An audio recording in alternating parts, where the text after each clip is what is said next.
Nous allons lire dans le livre des Actes, au chapitre 2, verset 1er.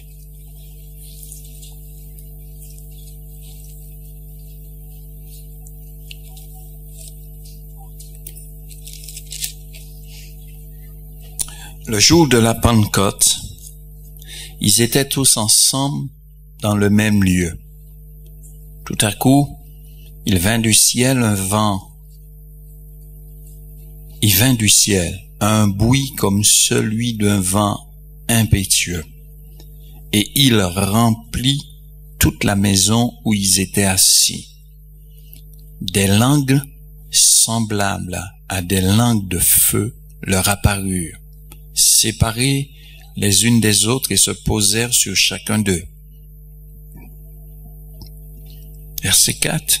Et ils furent tous remplis du Saint-Esprit, et se mirent à parler en d'autres langues, selon que l'Esprit leur donnait de s'exprimer.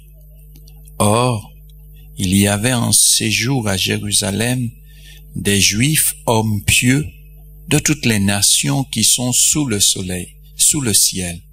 Au bruit qui eut lieu, la multitude accourut, et elle fut confondue, parce que chacun les entendait parler dans sa propre langue, le français, l'espagnol, l'italien. Non, ils étaient pas venus. Le doigt là. La Bible dit, ils entendaient, ils étaient tous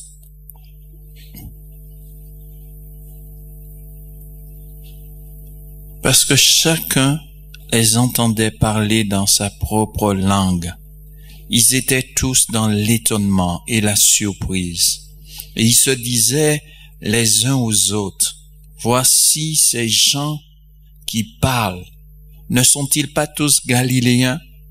Et comment les entendons-nous dans notre propre langue, à chacun dans notre langue maternelle? Et la Bible prend le soin de nous citer ces langues dans lesquelles ces hommes parlaient. Parthes, Mèdes, Élamites. Ça, c'était les peuples. Ceux qui habitent la Mésopotamie, la Judée, la Cappadoce, le Pont, l'Asie, la Phrygie, la Pamphylie, l'Égypte, le territoire de la Libye, voisine de Cyrène, et ceux qui sont venus de Rome, juifs et prosélytes, crétois et arabes. Comment les entendons-nous parler dans nos langues des merveilles de Dieu? Ils étaient tous dans l'étonnement et ne sachant que penser, ils se disaient les uns aux autres, que veut dire ceci? Mais d'autres se moquaient et se disaient et disaient, ils sont pleins de vin doux. Alors, Pierre, se présentant avec les 11, éleva la voix et leur dit, et leur parlant en ces termes, hommes juifs, et vous tous qui séjournez à Jérusalem, sachez ceci, et prêtez l'oreille à mes paroles. Ces gens ne sont pas ivres, comme vous le supposez, car c'est la 3e heure du jour. Mais c'est ici ce qui a été dit. 3e heure, c'était quelle heure? 9 heures, merci sœur. 9 heures du matin. La première heure commence à 6 heures. Sûr? Là, vous m'embrouillez. C'est sûr que c'était 9 heures du matin. Première heure commence à 6 heures avec le lever du jour.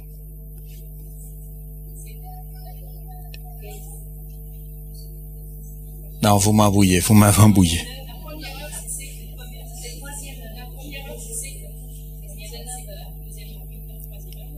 D'accord. Mais c'est sûr, c'était 9 heures du matin. C'est pourquoi l'apôtre Pierre dit ceci. Ces gens ne peuvent pas être ivres d'alcool à partir de 9 heures le matin. Ce n'est pas possible. Nous savons très bien qu'il y a des gens qui s'enivrent et qui s'enivrent la nuit. Mais dans le contexte de ce peuple, ces gens n'étaient pas ivres. Et il prend le soin de le préciser, il met l'accent sur la question de l'heure, qu'à cette heure-ci, les gens n'étaient pas ivres.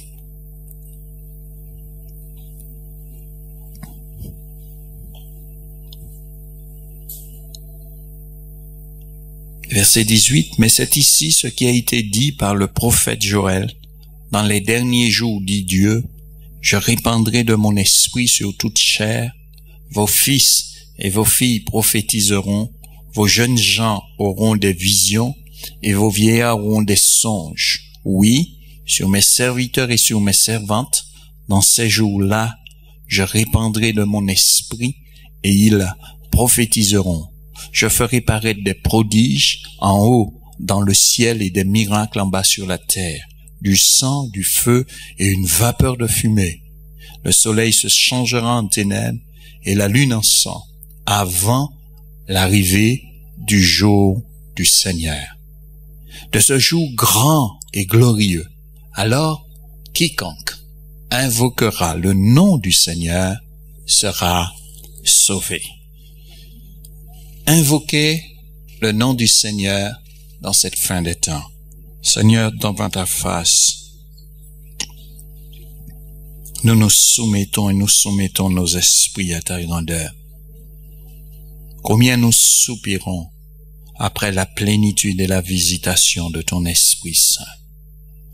Nous voulons te dire ce matin, visite ton Église, visite ton peuple, visite tes enfants, ceux pour qui tu es mort. Nous avons besoin de toi. Nous te le demandons simplement dans le nom de Jésus. Amen. Ce jour est précieux pour les chrétiens parce que Pentecôte signifie 50. 7 semaines après la Pâque. 7 semaines après la mort de Jésus-Christ, qui est les prémices pour nous, qui est celui qui nous a sauvés. Alors le terme et le mot Pentecôte signifie 50. Mais pour nos chrétiens, cela veut dire la venue du Saint-Esprit. C'est pourquoi on nous appelle des pentecôtistes. Et vous voyez, dans toute l'histoire de l'homme, on a tendance à prendre des petites choses pour, comme on va dire, un adage, un moyen pour se moquer. De la même manière qu'on a appelé les chrétiens des petits Christ, des Christos.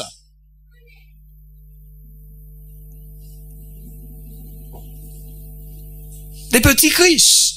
Le terme chrétien, ce sont les petits Christ, ceux qui ressemblent à Christ. Et vous allez voir que nous, on nous appelle des pentecôtistes parce qu'au jour de la Pentecôte, c'est là où le Saint-Esprit est descendu sur 120 personnes. Il y a beaucoup de pasteurs qui désirent d'avoir des grandes églises, qui en rêvent. Mais je trouve extraordinaire que cette église, cette première église qu'il y avait à Jérusalem, elle était extraordinaire. 120. Capable d'être premièrement unis. Capable d'être premièrement dans une même pensée. À pouvoir faire une même chose. Au point où le Saint-Esprit va découvrir que ces gens lui sont tellement agréables qu'il va manifester une gloire, un sceau. Parce que qu'on le veuille ou non, Dieu va se révéler d'une manière extraordinaire. Dieu va sceller que ces gens lui étaient agréables.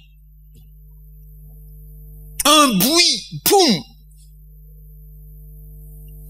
Et à ce bruit-là, toute la population va chercher à savoir ce qui se passe. Parce qu'on ne pouvait pas être insensible. On ne pouvait pas ne pas chercher à voir, ne pas chercher à comprendre, ne pas chercher à savoir. Ce qu'on était venu faire n'avait plus d'importance.